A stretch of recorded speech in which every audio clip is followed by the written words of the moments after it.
ఆసిఫాబాద్ నియోజకవర్గంలో కాంగ్రెస్ ప్రభుత్వం చేపడుతున్న అభివృద్ధి కార్యక్రమాలను అడ్డుకోవడంలో ఎమ్మెల్యే కోవలక్ష్మి మానుకోవాలి జిల్లా కాంగ్రెస్ పార్టీ అధ్యక్షురాలు ఆత్రం సుగుణక్క హెచ్చరించారు. డీసీసీ కార్యాలయంలో జిల్లా గ్రంథాలయ సంస్థ చైర్మన్ అనిల్ కుమార్, మాజీ డీసీసీ అధ్యక్షుడు కొక్కిరాల విశ్వప్రసాద్ రావుతో కలిసి ఆమె విలేకరుల సమావేశం నిర్వహించారు. ఈ సందర్భంగా సుగుణక్క మాట్లాడుతూ జిల్లా పర్యటనకు వచ్చిన మంత్రి జూపల్లి కృష్ణారావు వాస్తవాలే మాట్లాడారని, బీఆర్ఎస్ ప్రభుత్వం రాష్ట్రాన్ని అప్పుల పాలు చేసిందని మండిపడ్డారు. డబుల్ బెడ్రూమ్ ఇళ్ల నిర్మాణాలపై మంత్రి అడిగిన ప్రశ్నలకు సమాధానం చెప్పలేక మంత్రి జూపల్లిపై కోవలక్ష్మి వ్యక్తిగత విమర్శలు చేయడం సరికాదని సుగుణక్క అన్నారు. ప్రజల సొమ్ముతో నిర్మించిన అసెంబ్లీ, సచివాలయ భవనాలను తమ నాయకుడికి సొంత ఘనత చెప్పుకోవడం విడ్డూరంగా ఉందని ఆమె ఎద్దేవా చేశారు.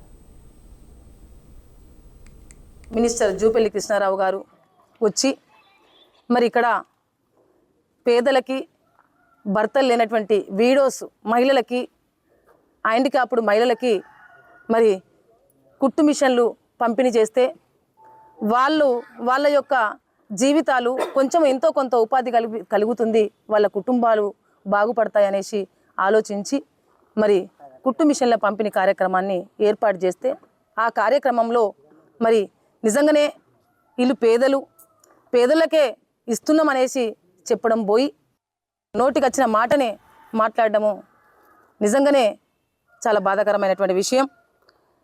అక్కడ ఇందిరమ్మ ఇండ్లు 3000 ఇస్తామన్నారు, ఏవి అని ప్రశ్నించడం. 3000 కాదా మేడం గారు, 3500 ఒక నియోజకవర్గానికి 3500 ఇండ్లు మేము, మా ప్రభుత్వము,